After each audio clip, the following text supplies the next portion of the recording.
Hey friend, please subscribe. 1 second for you. Big deal for me. The waiter had just poured my second glass of Cabernet when Kara raised hers like she was hosting the damn Oscars. To freedom, independence, she said, smiling wide, and finally being done with disappointments. The entire table laughed, not politely, loud, mean, sharp.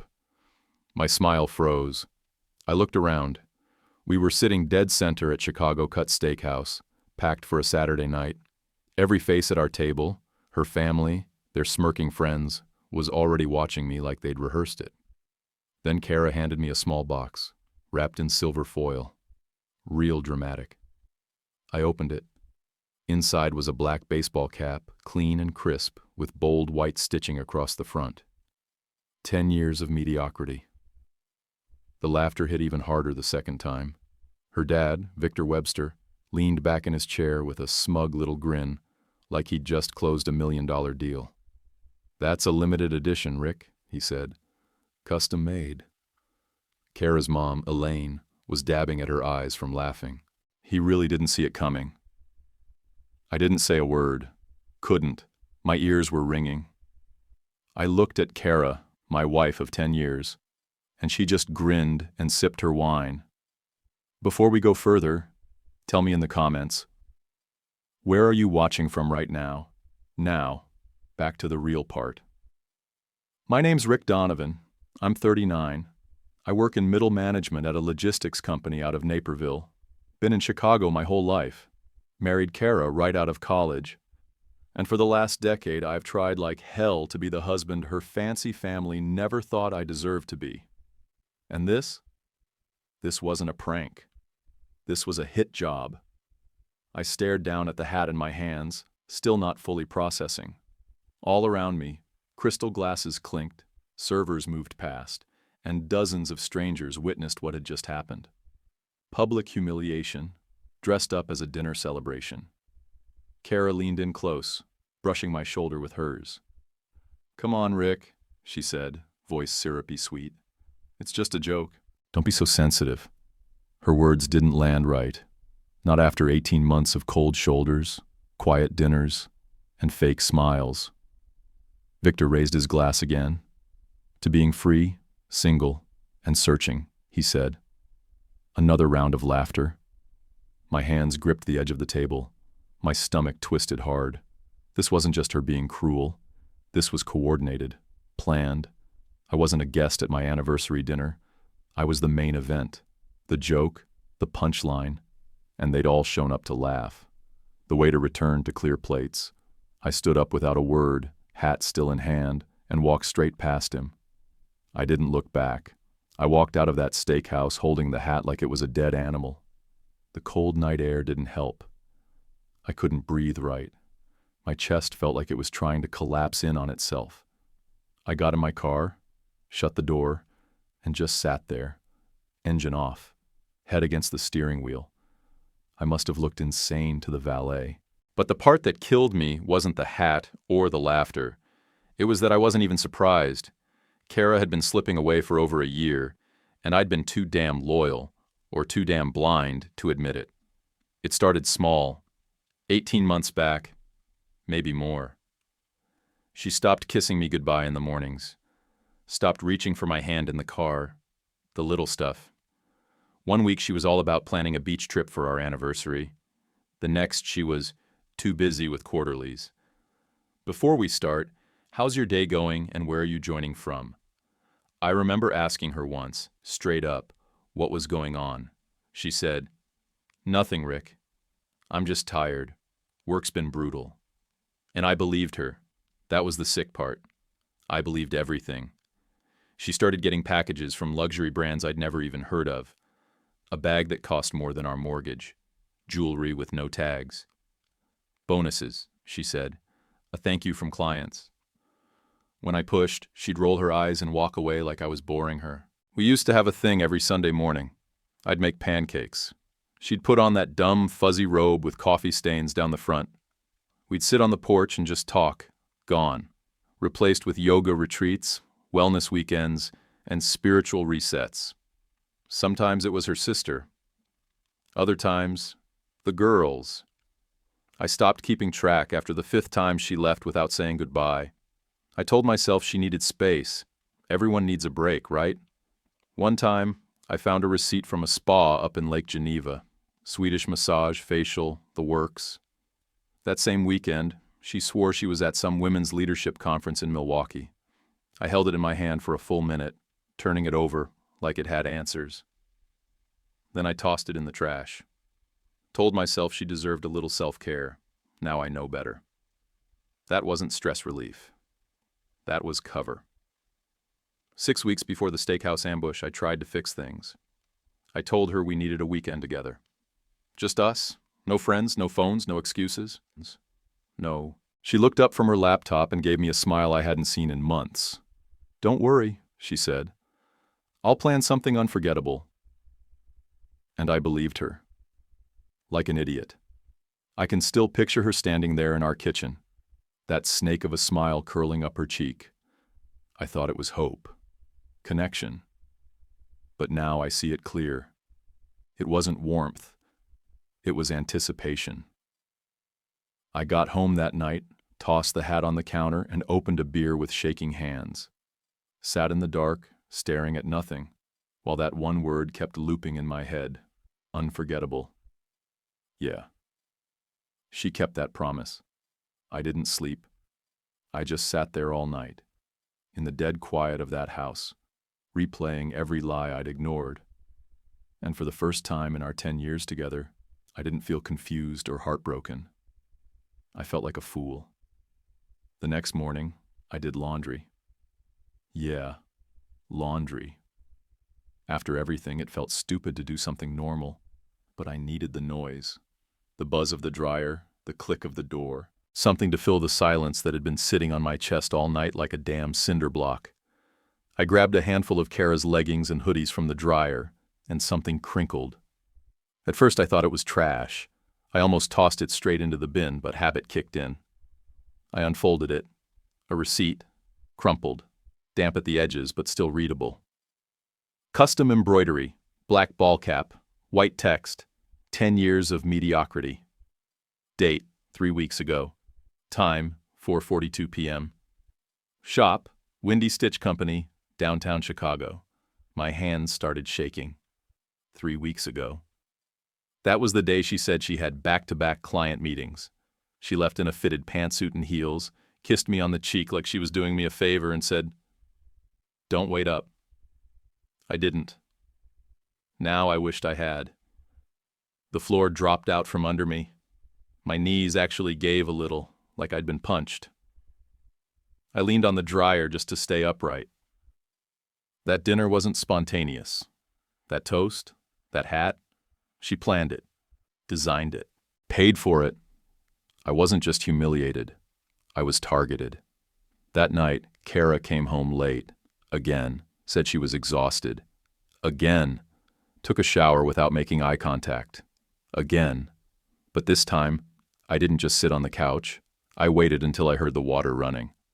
Then I walked straight into her home office. Her tablet was open on the desk. Most times, she locked everything down. But tonight, maybe she got lazy, maybe she didn't care. The screen lit up as I stepped in. A text popped up. "T, the hat is hilarious. I hope someone records her face." I didn't move. Her? I stared at that one line like it was going to rearrange itself into something less awful. But no, it stayed the same. The hat. Her face. Like the joke had more layers than I'd even realized. I tapped the screen. The full conversation loaded up fast. She didn't even have it password protected. T, you're really doing it, huh? Kara, he'll play dumb like always, but it's time. T, your mom wants front row seats. Front row. Told her to bring tissues in case he cries. Kara, LOL. Stop. I'll lose it. T, let them all see what you've dealt with. 10 years of a beige life. Beige life? I didn't even know what the hell that meant, but it felt like getting spit on. I took out my phone, snapped screenshots, all of them, every screen, sent them to my personal email. I didn't even stop to breathe. My hands moved like they were on autopilot. Then I put the tablet back, screen down, and walked out like nothing happened. The shower turned off a few seconds later. I sat on the couch, eyes on the muted TV. Kara came out in a towel, brushing her hair like she hadn't just torn my guts out with typed-out emojis and fake sympathy. "Everything okay?" she asked. "Yeah," I said. "Just tired." She didn't press. She never did. And for the first time since this whole thing started, I didn't feel hurt. I didn't feel confused or betrayed or desperate. I felt pissed. The kind of pissed that sharpens you. I replayed her message. "It's time." She was done hiding it. This was war, dressed up as wine toasts and fake smiles. Fine. I'd spent 10 years trying to be the steady one, the patient one, the guy who doesn't raise his voice or slam the door. Screw that. She wanted a show. She just gave me the first clue to burn the whole thing down. And I was ready to light the match. I didn't go home the next night. I ended up at Millie's, a small dive bar I'd been going to since college. Cheap beer, sticky floors, low ceilings. The kind of place you go when you want to be left alone, unless you know the bartender. Corey slid a cold bottle across the bar without asking. "Rough week?" I didn't answer right away. I stared at the label, peeled a corner loose with my thumb, then finally muttered, "My wife set me up in front of her whole family." 10-year anniversary dinner turned out to be a roast, literally. She gave me a custom hat that said, 10 years of mediocrity. Corey blinked. "What the hell?" "Yeah," I said. "Turns out she's been planning it, found the receipt, then caught texts from some guy named T. They laughed about it, like it was a performance." He leaned forward. "You think she's cheating?" "I don't know," I said, though my gut had already moved past thinking and straight into knowing. But something's wrong. Real wrong. Before Corey could respond, a voice behind me cut in. "You said Webster? From Webster Investments?" I turned. A waitress I didn't recognize. Blonde ponytail, black apron, maybe mid-20s, was holding a tray of empty glasses. She looked nervous, but curious. "Yeah," I said. "Why?" She hesitated. I think I've served your wife before." My chest tightened. "Where?" "At the Grove," she said. "Upscale spot in Lincoln Park. I pick up brunch shifts there sometimes." I felt the words lodge in my throat. Kara's wellness retreats. That was her excuse. That was always her excuse. The waitress, Jules, her name tag said, glanced at Corey, then back at me. "She comes in almost every Sunday. Always with the same people. Older couple, mid-60s, classy, and a tall blonde guy. Clean cut, real polished, like country club energy." "That's her parents," I muttered. "And the guy?" Jules shrugged. "Dunno. He sits right next to her every time. They order a bottle of champagne before the food even hits the table. He pulls out her chair. I just assumed..." She trailed off. I was already gripping the edge of the bar. "Assumed what?" She swallowed. "I assumed they were a couple. I mean, they don't act married. But the way he looks at her? It's not casual." I didn't say anything. My vision blurred for half a second. She continued. "I only asked about the name because one time, the woman, her mom, I guess, made a comment."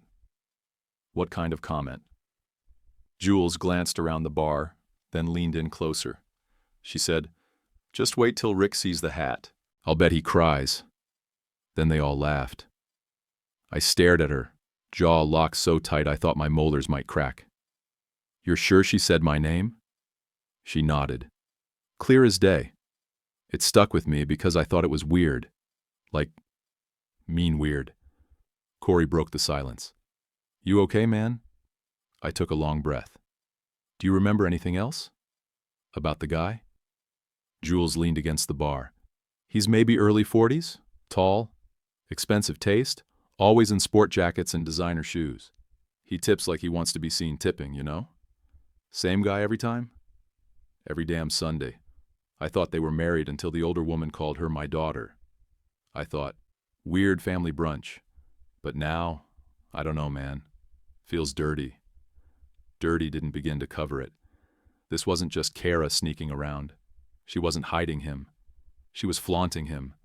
With her parents. My in-laws, who used to side-eye my job, my car, my entire existence, were popping champagne with my wife's side piece while I stayed home meal prepping for the week. And the hat? That wasn't just her idea.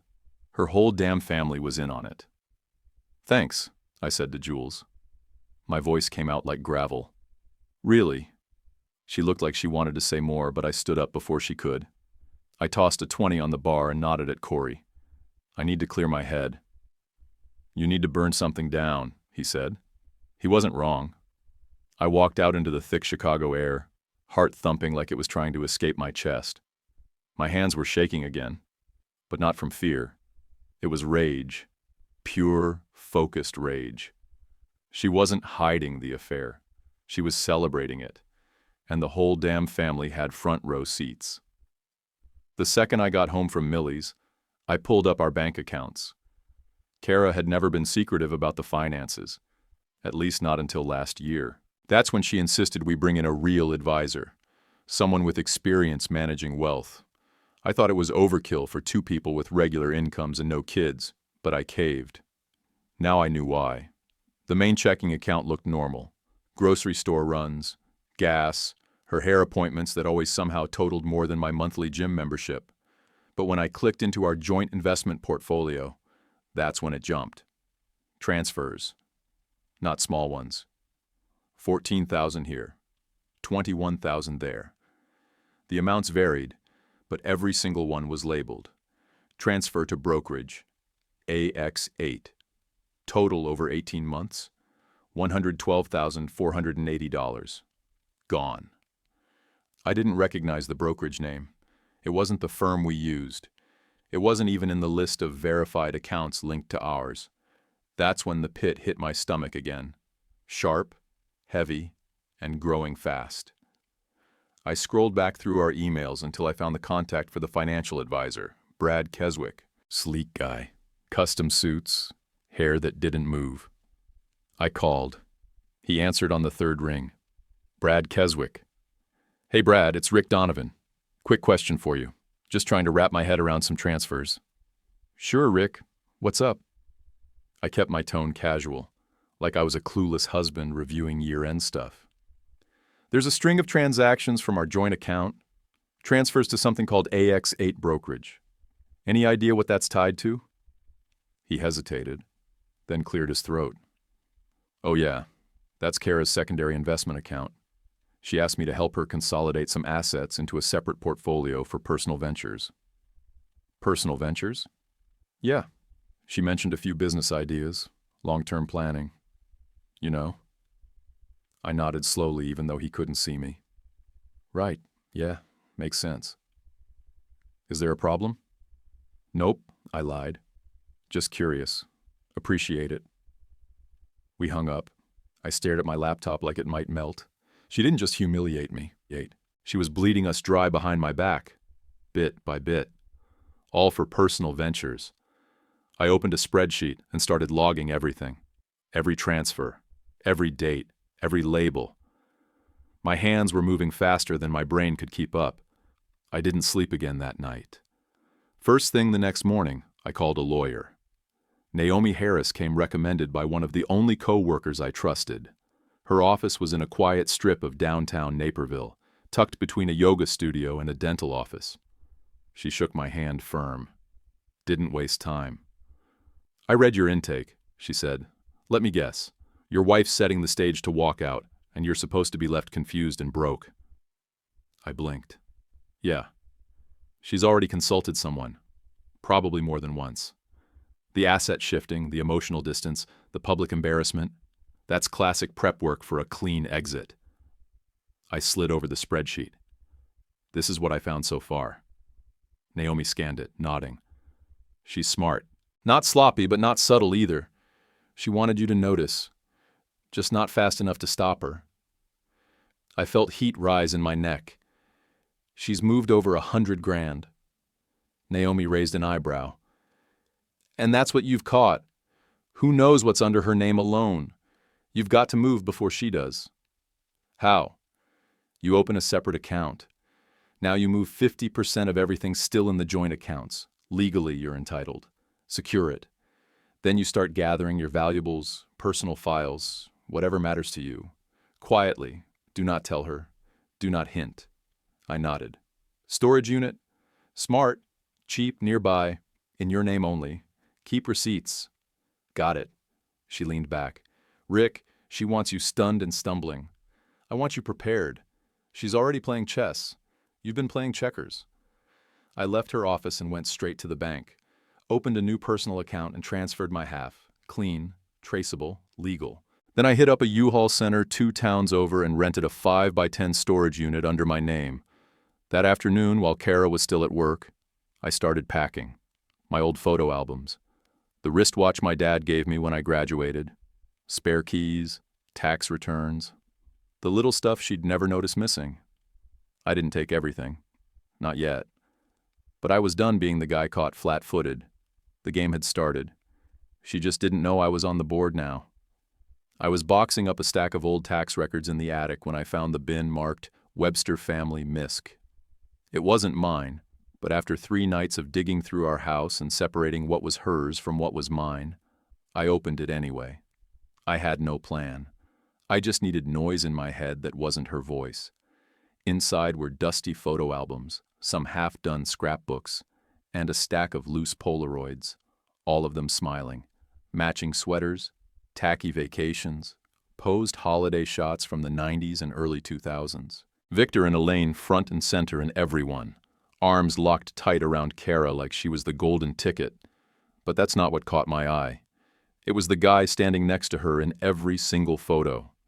Same posture, same side of her, close. Not smiling like the rest of them, but there, always there. Taller than Victor, sharp jawline, dark blonde hair that looked familiar even though I couldn't place it.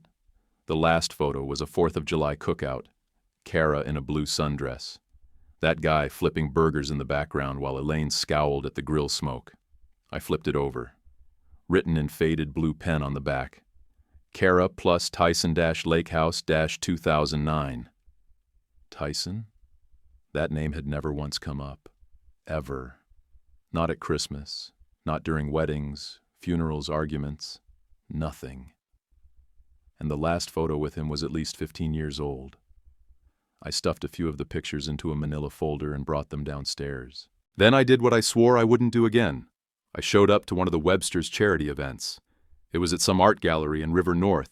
Suits, hors d'oeuvres, fake laughter, and a silent auction full of overpriced garbage. I stuck to the back, hands in my pockets, scanning for the one person who didn't avoid me at these things. Kara's uncle, Danny. He was Victor's younger brother. Black sheep of the family. Wore corduroy jackets, drank bourbon, and never pretended to like me. I found him at the bar. He raised an eyebrow when he saw me. Well, hell. Didn't think I'd see you here. I need 5 minutes, I said. That's it. He sipped his drink. Make it 3. I handed him the folder. He opened it, glanced at the photos, and exhaled through his nose like he'd been holding something in for a long time. Where'd you find these? Attic. I didn't even know he existed. He looked around, lowered his voice. Name's Tyson Webster, half-brother. Victor's first son. I blinked. First? Before Elaine. Long story short, Victor knocked up a paralegal back when the firm was still growing. They settled out of court, but he paid for the kid's school, tried to keep up appearances. Why don't I know any of this? Because Tyson made the mistake of growing a conscience. 15 years ago, he found fraud buried in the company's books, tried to do the right thing. Victor buried him instead. I just stared at him. They cut him off. More like erased him. Told everyone he moved to Europe or some bullshit. Kara? She was told to keep her mouth shut. They sent her to law school the next year and doubled down on her being the perfect heir. I looked down at the photo again. Kara was smiling in it. the kind of smile I hadn't seen since our 3rd anniversary. Where is he now? Phoenix. Changed his name. Runs a boutique firm, I think. I'll text you the last number I had, but Rick, he leaned in. Don't expect a warm welcome. That family broke him. I didn't. Still, 2 days later, I was on a flight to Arizona. I sat in the parking lot of a modest office park for almost 10 minutes before going in. No fancy building. No golden nameplates. Just a plain sign that read, Whitmore Financial Group. I asked for Tyson Webster. The receptionist raised an eyebrow. You mean Mr. Whitmore? Yeah, I said. Tell him it's about Victor and Kara. 10 minutes later, a man in his mid-40s stepped into the lobby. He had the same jawline, the same sharp features from the photos, but his eyes? Different, worn, watchful. I'm Rick Donovan, I said, Kara's husband, soon-to-be ex. He didn't shake my hand, but he nodded. Come on back. We sat across from each other in a small office lined with dusty books and one half-dead plant. I found your name in some old photos, I told him. Started digging. Danny confirmed it. He didn't flinch. Let me guess. She's bleeding you dry and cheating with someone Victor approves of? Pretty much, he exhaled. History repeats. You want to tell me what the hell happened? Tyson leaned back in his chair. Victor silenced me. I brought proof of asset laundering and shady partner deals. He spun it as betrayal. Kara was 16. They painted me like a traitor. She bought the story, or pretended to. I stared at the floor. She's not just cheating. She's building something. With a guy named Trey. Money's moving. Fast.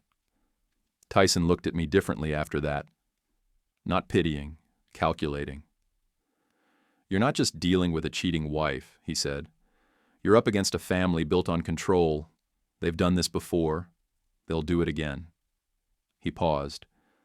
But this time, they screwed with someone who's willing to fight back. Then he stood up and extended his hand. You want to build a case? He said. Let's do it right.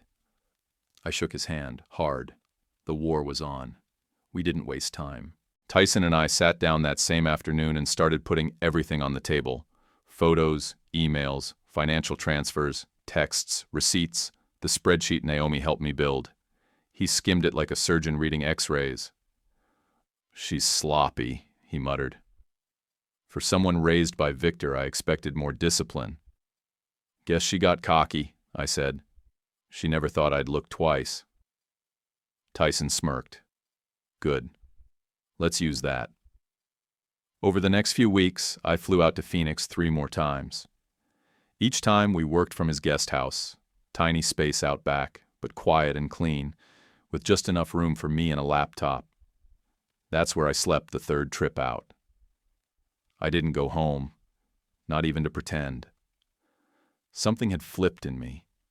I didn't care if she noticed I was gone. Emotionally, I'd moved out the night she toasted to my failure.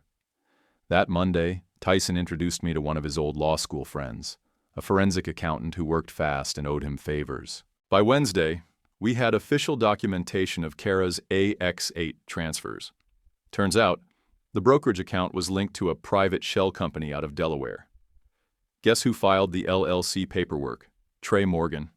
Same guy from the Grove brunches. Same blonde, polished snake who pulled out her chair and poured the champagne. Same guy who was now her business partner and her affair partner. Tyson said it best. Romance is the bait. Finance is the endgame. Then came the trust fund. We were going through a few estate planning documents I'd pulled from our safe when Tyson paused. Wait. This clause right here. Disbursement withheld pending cohabitation verification. That only shows up in modified generational trusts. I stared at him.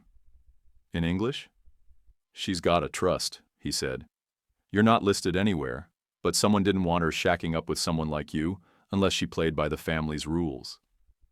Meaning? She hid it, probably her whole life. I stood up, pacing. So I've been splitting bills with someone sitting on a mountain of family money. Tyson nodded. Yep, and judging by the setup, I'd bet Victor controls access. Of course he did. Later that week, I went back to the house while Kara was gone and started digging deeper. I searched drawers, closet shelves, even under the guest bed. That's when I found the burner phone. Bottom of her sock drawer. No lock, no fingerprint. Just carelessness and confidence. I scrolled through messages first. T. Can't stop thinking about last weekend. Kara. I still smell your cologne on my pillow. T. The suite in Scottsdale is booked again. Same place. Kara. Perfect. I'll tell Rick it's a board retreat. I felt my throat tighten. Not from sadness anymore, from disgust. Calendar logs matched with hotel receipts. Spa packages. 2 tickets for flights I never knew about. Everything funded with joint accounts. Every lie told straight to my face. I packed it all up, burner, receipts, screenshots, and sent it to Naomi. She called that night. This is gold, she said.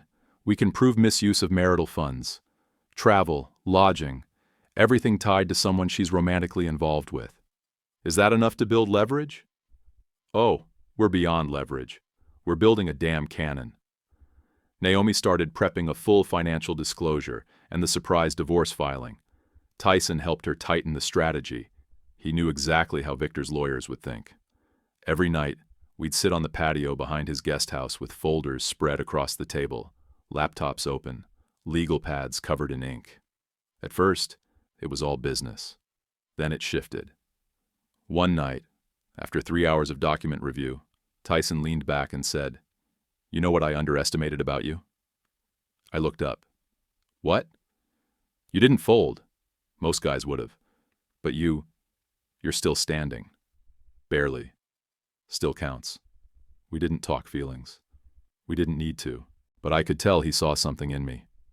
Maybe because we were both guys the Websters tried to erase. And I'll be honest, I respected the hell out of him. He'd been chewed up by the same machine, and instead of licking his wounds, he built his own kingdom out of nothing. "You regret walking away from it all?" I asked him once. He looked out at the yard, dark and quiet. "Number. But I regret not taking them down with me." He smiled. "Maybe it's not too late." That was the night I stopped feeling like I was crawling out of a grave. That was the night I started fighting back like someone who had backup, because I wasn't alone anymore. I was digging through hotel records Naomi had pulled, using the credit card statements when something caught my eye.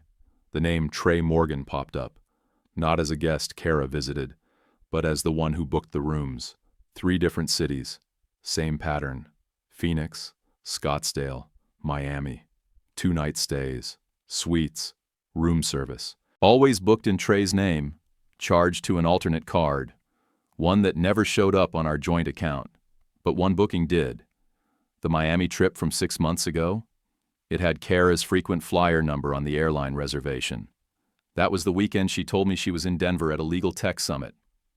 I clicked deeper. The confirmation email linked to Trey Morgan at martelpartners.com. I pulled up my laptop and ran a public records search on Martel Partners. LLC, formed in 2019. Multiple shell subsidiaries. Legal address listed as a strip office park in Tampa. But the registered agent? Webster Holdings Limited. My stomach flipped. I cross-referenced the names. Webster Holdings had merged with Kara's family firm just 3 months ago. Quietly. No press release. Buried in a quarterly shareholder update.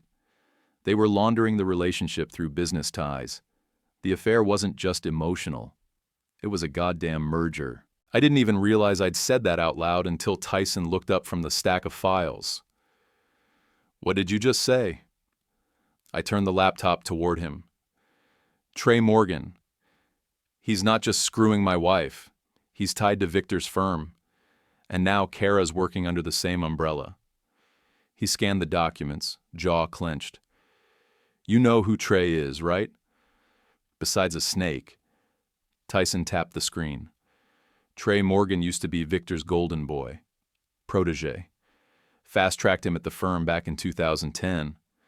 Then he got hit with an insider trading suit. Nothing stuck. Victor's lawyers buried it." I blinked. "Wait, that Trey?" Tyson nodded. He vanished for a while, rebranded, launched shell companies, re-entered the scene through private ventures. This, Martell Partners, that's just another name for the same game. So what? He seduced Kara and they cooked this up together? No, Tyson said. He seduced Victor first. Kara was part of the deal. You? He looked straight at me. Collateral damage. I sat back hard in the chair. My pulse was pounding. All this time I thought I was dealing with a bitter wife and a spineless affair. But this wasn't love. It wasn't even lust. It was consolidation. They planned to push me out, lock down assets through the trust, and keep everything in the Webster empire. Kara wasn't just cheating. She was executing a hostile takeover. Naomi called 5 minutes later, as if she felt the temperature shift through the walls. "You're not going to like this," she said. "A new fund just filed a partnership notice with Webster Investments. Trey Morgan's name is on it." "We already know," I said. "Tyson's looking at the filings now." "Good. That gives us options. If we can prove overlap in assets, we hit them with marital misuse and undisclosed financial entanglements." Tyson leaned over. "Tell her we don't move on it yet." I covered the phone. "Why?" "Because," he said, "if we go public now, they circle the wagons. Lawyers, spin, NDAs. Let's time it right." I got back on the line. "Naomi, hold the trigger. Tyson has a plan." "I'm listening." Tyson took the phone. "We let Rick make his move. File. Disclose. Go first. Once they react, then we leak. Quietly. Back channels. Maybe even ex-employees. Let the rumors swirl. Let the Websters eat each other alive trying to plug the holes." He paused. "Rick doesn't need to win in court. He needs them to destroy themselves." I looked at him, a little stunned. "You really think that'll work?" He handed me back the phone. "It already is. They just don't know it yet." That night I couldn't sleep. I sat in the guest house staring at the burner phone Kara thought she'd hidden. Her text to Trey read like fantasy. Mine read like evidence. "When are we free?" "After the trip, I'll talk to my lawyer. He'll fold like always." She didn't think I'd fight back. She thought I'd roll over, disappear into a bottle, maybe beg for crumbs while she rewrote the story. But she miscalculated. She forgot that even pawns can tip a board if you play 'em right. And with Tyson and Naomi on my side, I wasn't playing by their rules anymore. The invitation came by email, as fake formal as the people who sent it. Webster family private dinner, celebrating partnership and milestones. No names, no details, just a date, a time, and a dress code. Black tie. I replied yes, short and clean. Kara wouldn't see it coming. She'd think I was crawling back, playing the dumb, loyal husband who couldn't take a hint. I showed up 10 minutes early, sharp as hell, dark tailored suit, clean shave, confidence I didn't have the last time they threw a party for my humiliation. The restaurant was rented out, some exclusive spot in downtown Chicago with candlelit tables and polished floors that made your footsteps echo. I spotted Tyson first. He was already seated across the room, surrounded by 3 guests in sleek business attire. All quiet, all watching. Our eyes met. He gave the smallest nod. Victor waved me over with that smug grin he always wore when he thought he was winning. Elaine air-kissed my cheek like nothing had ever happened. Kara looked flawless, of course. Silver dress, tight smile, glass of champagne already in hand. "Glad you came," she said. "Didn't expect you to." "I aimed a surprise," I said, keeping my tone light. Everyone took their seats. I kept the manila envelope flat on my lap, tucked under the napkin. Dinner started slow. Small talk, fake laughs. Kara's ring sparkled under the low lighting as she swirled her glass and waited to strike. Then it came. She stood up and raised her flute, voice carrying through the room. "To new beginnings," she said with a grin. "To shedding dead weight. To freedom." Soft chuckles around the table. Victor clinked his glass. Elaine dabbed her eyes like she was watching a Hallmark finale. I stood slowly. Mind if I say a few words? I asked. Kara shrugged. Be my guest. I looked around the table, locking eyes with each one of them. Thanks for the dinner, and the lies, and the betrayal dressed up as kindness. A few people stiffened. Kara froze. I pulled out the manila envelope and opened it, laying out the first page face up. A printout of every transfer Kara made to the AX8 brokerage. This is $112,000, I said. Marital assets. Shifted without consent. Victor leaned forward. Rick, I cut him off. Not done. I laid down the next page. Emails between Kara and Trey. Plans. Hotel bookings. Messages mocking me. One even joked about which toast would make me cry. Then the final set. Transfer documents linking Martell Partners to Webster Investments. Here's your merger, I said. Just not the one you expected. Gasps rippled across the table. One cousin dropped her fork. A server backed out of the room like he'd just walked in on a crime scene. Victor's face darkened. You don't know what you're doing. I stepped toward him, calm and clear. No, Victor, you don't. You taught your daughter how to lie, how to bury people, but you forgot to teach her how not to get caught. Elaine tried to chime in. Rick, this isn't the place. I turned to her. You made it the place when you laughed about a hat and hoped I'd cry. Then I nodded toward the entrance. The doors opened. Tyson walked in. The room went dead silent. Elaine's hand shot to her chest. He's dead to us! Tyson didn't flinch. Still alive enough to file a shareholder claim tomorrow morning? Expect discovery subpoenas by noon. Victor stood. You smug little bastard. Tyson held his ground. Tell that to the board. I looked back at Kara. Her face was pale now, eyes darting across the table like she wanted to disappear into the floor. Oh, I said almost casually. And the house? I pulled out the last envelope. Sold it. Closed last week. Moved out. I leaned forward, dropped it right in front of her. And filed already. Check your inbox. The whispers started instantly, around the table, down the hall, even from Tyson's table in the back. Kara didn't move. Couldn't. Her hand hovered above the envelope like she was afraid to touch it. I didn't wait for a reply. I buttoned my jacket, turned my back on the entire Webster family, and walked out. No goodbye, no second glance. Let them clean up their own mess. I walked out of that restaurant without looking back, the glass doors swinging closed behind me like the curtain on a bad play. Tyson was already outside, hands in his pockets, face calm, like he'd just closed a deal. Naomi stepped out seconds later, heels clicking behind me. No one said a word. The air hit me cold and sharp. I took the deepest breath I'd taken in years and finally exhaled. Behind me was a table full of snakes chewing each other's tails. And I was done feeding them. Footsteps came fast. Rick! Kara's voice cracked. She ran out onto the sidewalk, dress clinging to her, hair perfect, face wrecked. We can still fix this, she said, breath short. You don't have to do this. I didn't flinch. You already replaced me, I said. Now it's my turn. A yellow cab rolled up right on cue, like the city itself was ready to take me away from her. I opened the door, slid inside.